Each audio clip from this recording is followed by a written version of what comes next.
En Italie, on a coutume de dire que la côte amalfitaine est la plus belle côte du monde.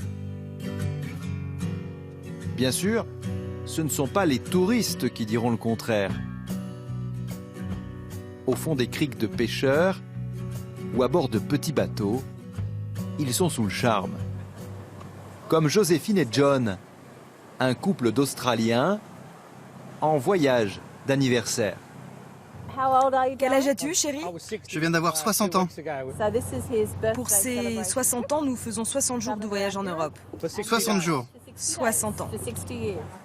Entre deux fortifications, au pied des villages accrochés à la roche, on trouve une multitude de grottes à découvrir, à la nage, bien sûr. Dans la grotte, l'eau est bleu profond. Il y a des stalactites gris foncé. Magnifique.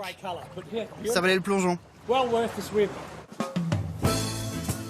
Dans les villages de la côte amalfitaine, réputés entre autres pour ses citrons et son limoncello, ce qui vaut également le détour, c'est la gastronomie. La salade caprese est une spécialité locale, mais il y a aussi les spaghettis alle vongole, les spaghettis aux palourdes. Avant, ici, nous étions un village de pêcheurs. La seule richesse que nous avions, c'était la mer, et notre cuisine, elle vient de là. L'huile d'olive et bien sûr les palourdes, ce sont les secrets de ce plat de pâtes. La pêche, elle continue à faire vivre Pierino. Avec son fils ce matin-là, ils partent relever leur casier à crevettes. Pour nous ici, ce sont les meilleures crevettes. Elles grandissent dans la mer, au pied de ces rochers. C'est bien mieux que celles que l'on pêche au large, dans la boue. Et du coup, regardez comme elles sont rouges, ces crevettes. Pierino ramène 2 kilos de sa précieuse pêche.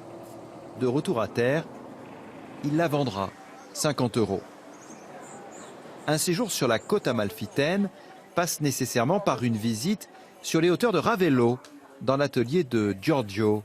Depuis 50 ans, il fait des camées, ces sculptures sur corail et sur coquillage. Nous utilisons uniquement cette partie du coquillage et ces couches de 3 couleurs, le blanc, rouge et beige de la partie extérieure. Une technique artisanale, tout en finesse, qui perpétue un savoir-faire que maîtrisaient déjà les Grecs et les Romains.